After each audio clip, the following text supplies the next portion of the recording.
The air is still. You've got way more hair than my dad. A sharp grin. Glad you noticed. Kids see everything. It is their calling.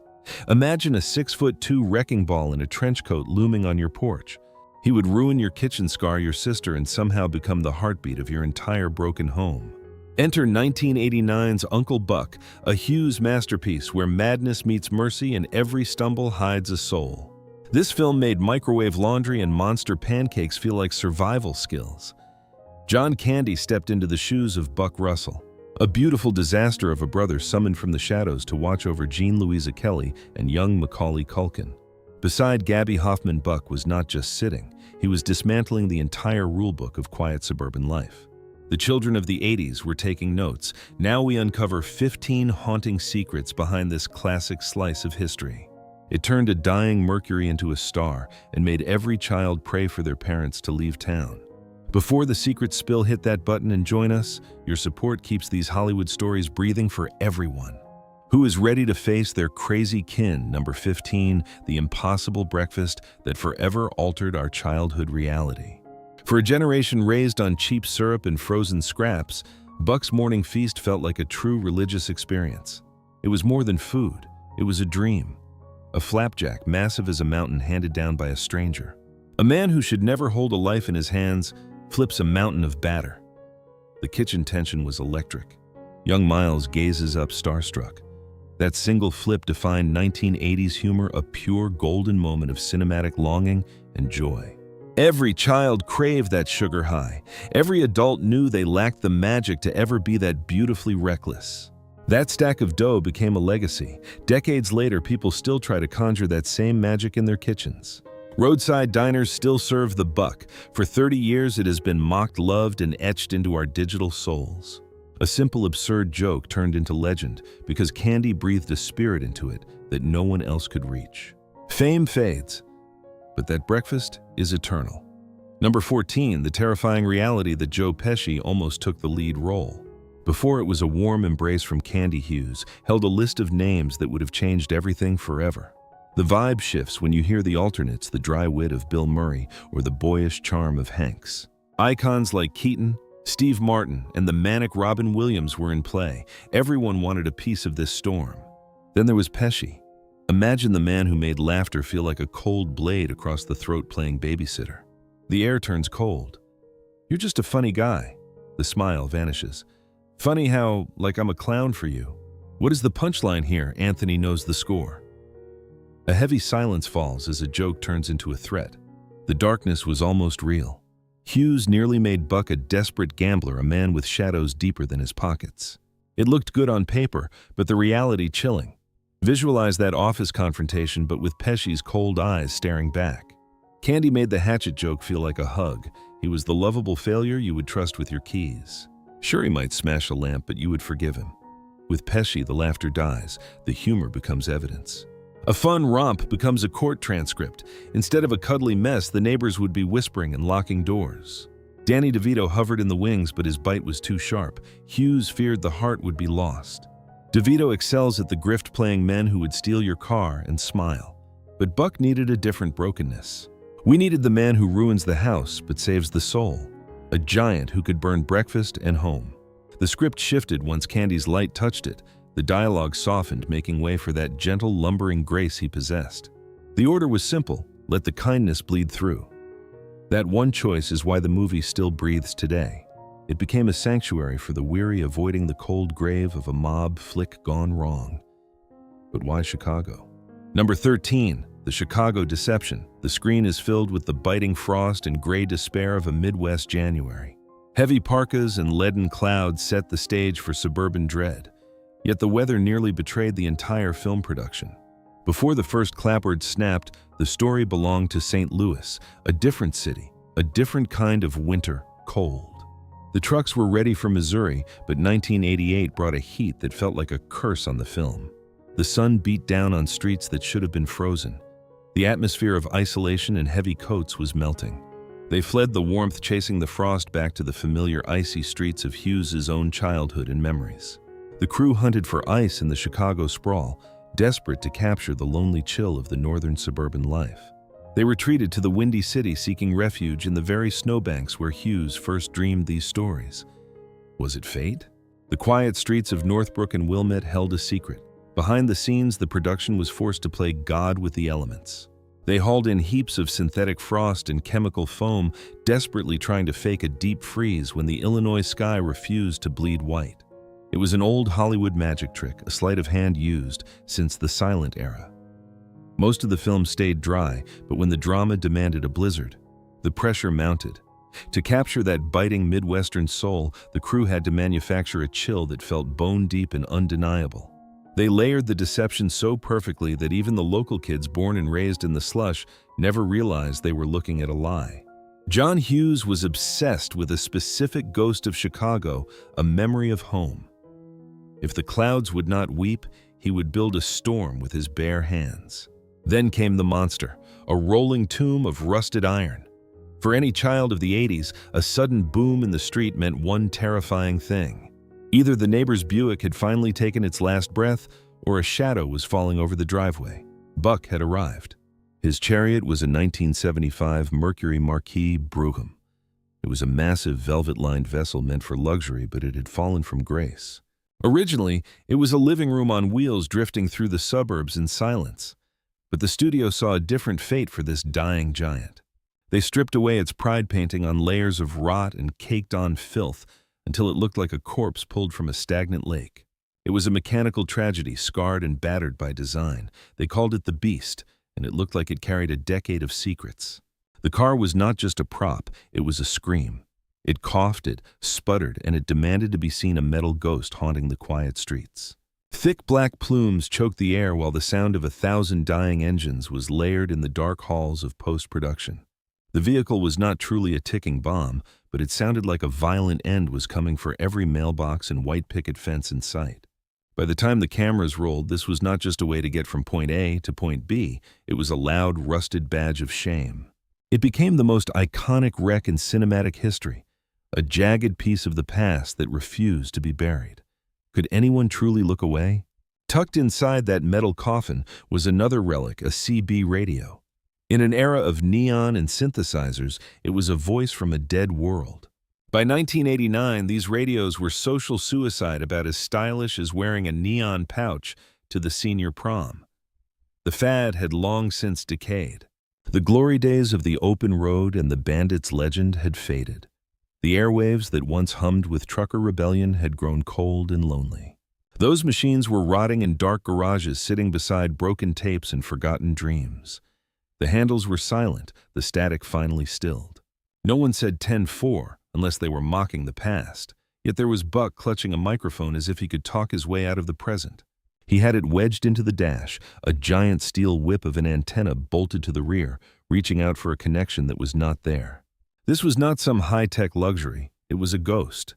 It was the same radio your father threw in the trash years before, yet it pulsed with life. It was a masterstroke of character. Buck was not just broke, he was a man frozen in time, refusing to join a world that had moved on. While the yuppies were clutching their pagers and early cell phones, Buck was drifting through the night on a frequency no one listened to anymore. He was broadcasting on Channel 19, a lone captain, leading a phantom convoy through the heart of the manicured suburbs. What was he searching for? That single piece of plastic told the whole tragic story. He did not lose his fortune to vice. He lost it because he never bothered to change. To the kids watching that radio was a haunting reminder of their own fathers and uncles, men who held on to pieces of a world that was slipping away. They remembered the low hum of the speaker on long, dark road trips, dreaming of being outlaws while the miles stretched on forever. Seeing it there, glowing in the dark interior of the Beast, gave the antique a strange flickering dignity.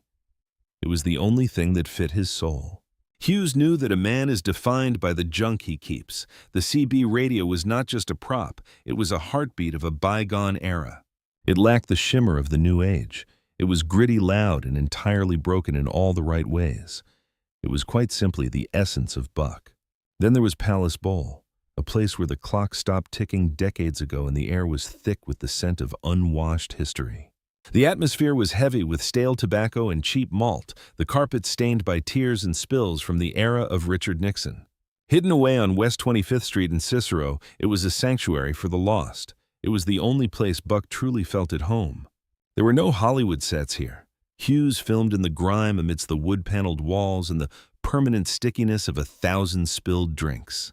The production actually split the soul of the place between two separate landmarks to capture that perfect, suffocating sense of nostalgia.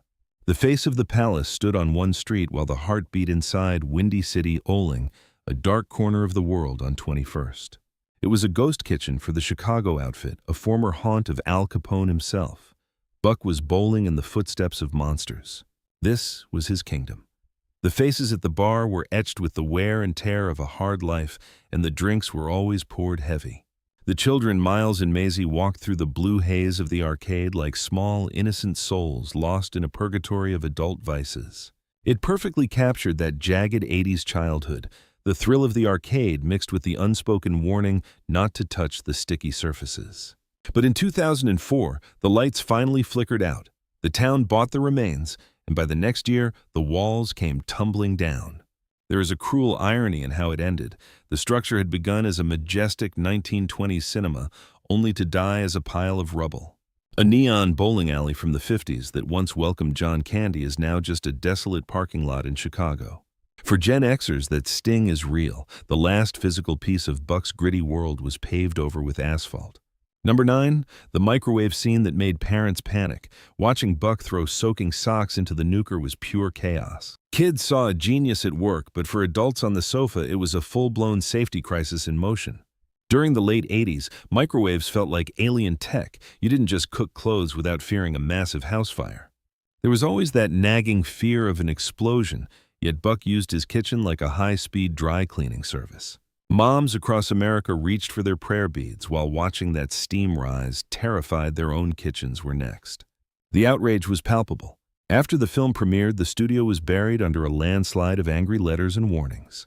Fire safety experts and panicked parenting groups demanded people realize just how reckless this bachelor's laundry routine really was. Some parents even swore their kids tried the stunt at home, and let us just say it ended in disaster. John Hughes never blinked, though. Buck was never a saint. He was a man living entirely by his own messy rules. If his code required blasting socks between frozen snacks, he was going to do it regardless of the fire marshal. For those wondering, the socks were never actually nuked. That rising steam was just a trick using boiling hot water. Maybe a hidden steamer did the work, but to every child watching, Buck had unlocked a forbidden secret of adulthood. Many of us still wonder, was he crazy or was he a visionary? Now for number 8, let us talk clowns. Pooter the clown was the sweaty, miserable birthday guest who looked like he was one balloon animal away from snapping. That wasn't a random background actor. That was Starr, the future heavy who would dominate the gritty crime genre. He went from making kids cry to playing mobsters in Goodfellas and Dumb and Dumber, always looking like pure trouble. But before the cinematic hits, he was just Pooter, a man whose face paint couldn't hide his hatred for the gig. For kids of that era, Pooter was the guest who made you hide. Those dead eyes told you he wasn't playing. He wasn't there for the cake or the laughs. He was just surviving until that paycheck cleared his bank account. Every person who ever felt the chill of a bad birthday clown recognized that dark energy radiating off the screen. Seeing him later as a Scorsese henchman made perfect sense. Clearly, Pooter finally found his true calling in the underworld. That man was built for muscle, not for twisting dogs out of latex. Are you guys still hanging in there? Good, because the shadows get deeper from here. If you love these Hollywood secrets, do us a favor and subscribe. Tap that notification bell so you never miss a trip down memory lane with the movies that actually raised us. We need to know, what is your ultimate Buck memory? The giant breakfast, the power drill, or the biting insults? Was it just the pure soul of John Candy for 90 minutes? Tell us your stories in the comments below now. We are reading every single word you write. Now let us keep moving to the tragedy of number 7, the sitcom that tried to resurrect a ghost. In 1990, CBS thought they could manufacture the candy magic. They believed a brand name could replace a legend's soul, but they soon learned some shoes are impossible to fill. The result was a hollow imitation that felt more like an insult than a tribute to the late great actor. It felt like a betrayal. The lines were there, but the soul was missing from every single frame of film. Kevin Meaney took the lead, but his high-strung manic energy was the polar opposite of John's gentle, bumbling giant vibe. Fans didn't just turn it off, they felt the loss of the original Buck like a fresh wound in their hearts. The show painted Buck as a loud, irritating slob, forgetting the quiet kindness that made us love him in 1989. Without that inner warmth, he was just a rude guest who wouldn't leave, and the audience was counting the minutes. New kids were brought in, but the chemistry was dead. The original bond was replaced by a sterile laugh track. It felt empty and plastic. Ratings bottomed out almost immediately as viewers realized the magic was nowhere to be found. Critics tore it apart, and after one miserable season, the lights went dark on this ill-fated television experiment forever. The script was a graveyard of bad jokes about bathroom tissue and birthday themes that no one found funny. Watching it was like seeing a shadow of a legend, a ghost that couldn't quite find its way home. They tried again in 2016 with Mike Epps, but the outcome was even more tragic for the show's legacy. Canceled after only 8 episodes, it was panned by everyone, proving once again that some lightning cannot be caught twice. The lesson from 1990 still echoes today. You can buy the rights, but you can't replace John Candy's heart. Number 6. The air in the studio was thick with a frantic energy. John Hughes could draft suburban dreams while blindfolded. For Uncle Buck, he tossed on a cap and dug into the grime. Buck was a ghost in the machine of adulthood.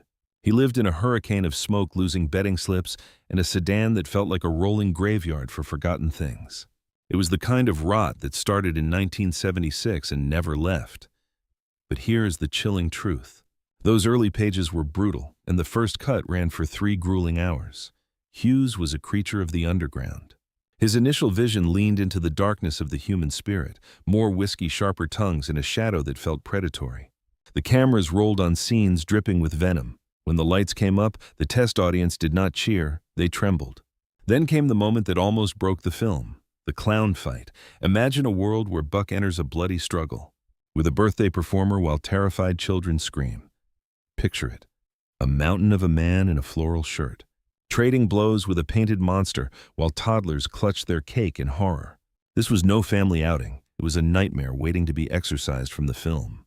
Janice, the woman waiting for a man who would never arrive, saw her story shredded in the edit. There was a descent into madness involving school lunches that began with a rotting sandwich and ended with something pulsing with a life of its own. Hughes saw the cliff's edge. If the love died, the movie died. He began to scrub away the sins. The gin was poured out and the threats became punchlines. That power drill turned a scene of terror into a moment of playground justice. The rating dropped to PG. It walked the razor's edge of rebellion without falling into the abyss. That desperate pivot is why we find comfort in a man who was once destined for a tragic end. Number 5. The Hatchet scene was a ghost dance of pure instinct. This was the moment the mask slipped. John Candy was not just a comedian. He was an elemental force, a protector with a jagged edge. The script was a skeleton, and Hughes simply told him to burn the room down. Candy took that spark and ignited a bonfire. Just a little off the top, he whispered. The war with the school administrator started with a forced smile and a cold heart. Then Candy broke reality. He became a man possessed by the wit of the desperate. The crew held their breath, terrified to break the spell until the final blow landed. He told her to find a rodent to fix her face. The silence that followed was the sound of a real heart stopping. That was not a script, that was a soul exposed. Even the coin was a gambler's final play. A tiny piece of silver turned a murder into a legend. For a generation, this was the ultimate revenge. We all remembered the villains who tried to kill our joy. Seeing a giant in a trench coat fight back felt like a miracle we could never forget. Number 4. The blood bond between the director and the star. Hollywood looked at Candy and saw a punchline, a heavy man meant to fall for our amusement. But Hughes looked into his eyes and saw the beautiful tragedy of a man. Their connection was the kind of lightning that only strikes once before the sky goes dark. Uncle Buck was the heart of a 7-film odyssey that defined the 80s.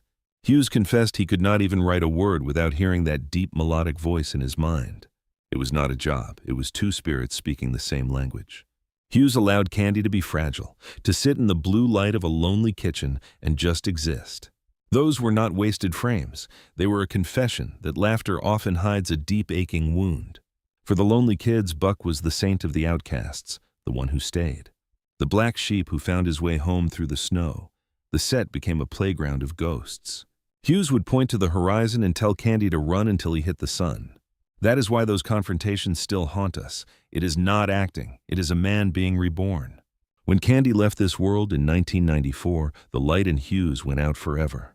But the ghost of Buck remains a testament to a man who was too big for this world. Because they dared to be honest, the jokes still echo and the silence still breaks our hearts. Number 3. That Nat nickname was a pure, unscripted fatherly instinct.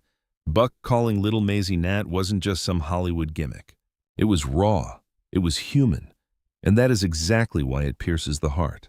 Off-screen, John Candy was a man defined by his children. He started whispering Gabby Hoffman's real nickname between takes.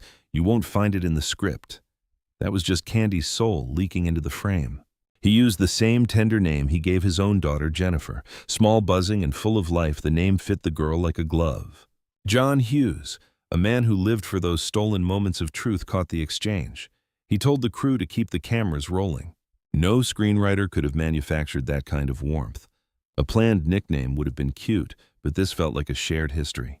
It made you believe Buck had loved her for a lifetime. One tiny improvisation transformed a bumbling uncle into a guardian. He became the man you wished was waiting at your door. You think she hates me? She does, with a burning passion. Gabby Hoffman's wide-eyed reactions were completely genuine too. A fleeting mix of shock, joy, and the realization that she had been seen. Number 2. The secret audition that gave us Home Alone. That cold mail slot scene, it did far more than just spark a laugh. It quietly shifted the tectonic plates of cinema history. No pressure, kid. John Hughes sensed Macaulay Culkin was a rare kind of lightning, but he had no idea he was looking at the future king of child stars.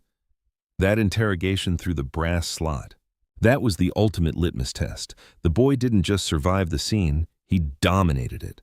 Hughes knew right then he had a lead. In that moment, Miles Russell became the blueprint for Kevin McAllister, a kid suspicious of the world and far too sharp for his years. He was dangerously smart. Candy was the one who whispered the truth to Hughes, confirming that Culkin was a natural-born force. He was the rare child who didn't perform. He simply existed in the moment. Can someone please answer that phone? When Hughes sat down to write Home Alone, he couldn't shake that fearless tiny voice echoing in his mind. And here is the haunting full-circle moment. Candy eventually appeared in Home Alone as Gus Polinski, the polka king of the Midwest. The man who helped ignite Culkin's massive career returned to share one final snowy frame. Now for number 1. The closing shot was a literal, real-life farewell. That final wave as the car slowly drifts away from the Russell house. That wasn't just a character leaving. That was John Candy saying his final goodbye. Nobody realized how much that image would eventually ache. By the time they wrapped that final sequence, the cast had become a family in the quiet suburbs of Chicago. Candy never hid in a trailer. He spent every spare second performing magic tricks and making the children believe in the impossible. He was buying them sweets and keeping the laughter alive between setups. Those weren't coworkers. They were people who truly loved him. So when the lens focused on those kids saying goodbye, the tears streaming down their faces weren't found in a script. They were watching a piece of their childhood drive away. Candy held on to that character longer than the scene required. That slow, lingering wave felt like a man trying to memorize the light. Hughes refused to shout cut. He recognized a miracle when he saw it. Then in 1994, the laughter stopped. John Candy was gone at 43. Suddenly, that wave through the glass felt like a ghost's farewell. That final shot became a permanent scar on the film. It became an actual final parting. The chaos, the booming laughter, and the massive heart Candy brought to us. It was a light that would never be relit. Some movies provide a laugh, but Uncle Buck left a generational wound. Even though he made other films, that wave remains etched in our collective memory. And there you have it. 15 haunting facts about the film that turned a beat-up car and a trench coat into a sanctuary of nostalgia. Which revelation hit you hardest? Like, subscribe, and ring that bell for more secrets from the vault, until our paths cross again. Number 3. That Nat nickname was a pure, unscripted fatherly instinct. Buck calling little Maisie Nat wasn't just some Hollywood gimmick. It was raw. It was human. And that is exactly why it pierces the heart. Off-screen, John Candy was a man defined by his children. He started whispering Gabby Hoffman's real nickname between takes. You won't find it in the script. That was just Candy's soul leaking into the frame. He used the same tender name he gave his own daughter, Jennifer. Small, buzzing, and full of life, the name fit the girl like a glove. John Hughes, a man who lived for those stolen moments of truth, caught the exchange. He told the crew to keep the cameras rolling. No screenwriter could have manufactured that kind of warmth. A planned nickname would have been cute, but this felt like a shared history. It made you believe Buck had loved her for a lifetime. One tiny improvisation transformed a bumbling uncle into a guardian. He became the man you wished was waiting at your door. You think she hates me? She does, with a burning passion.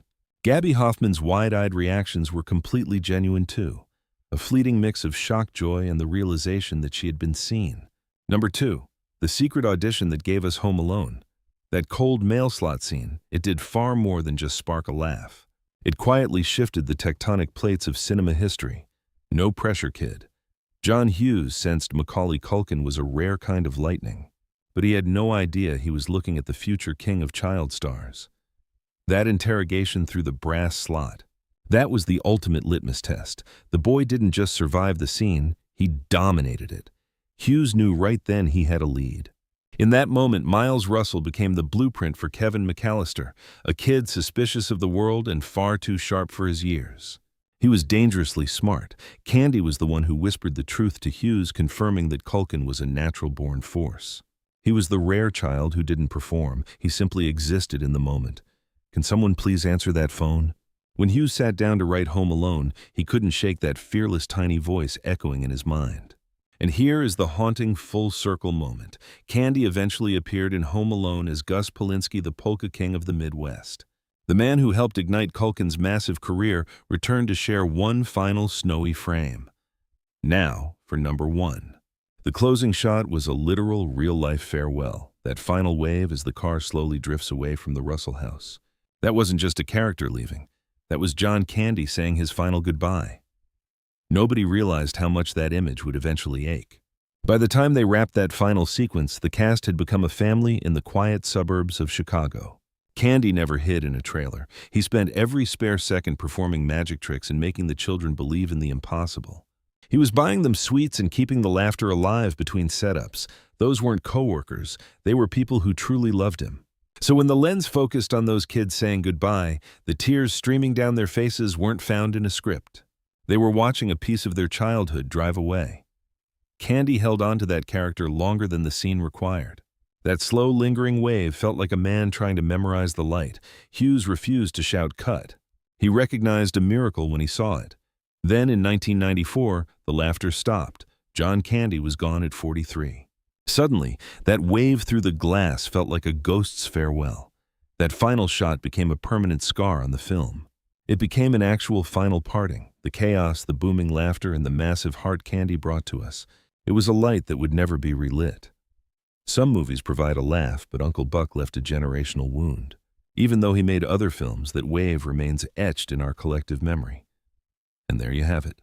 15 haunting facts about the film that turned a beat-up car and a trench coat into a sanctuary of nostalgia. Which revelation hit you hardest? Like, subscribe, and ring that bell for more secrets from the vault. Until our paths cross again.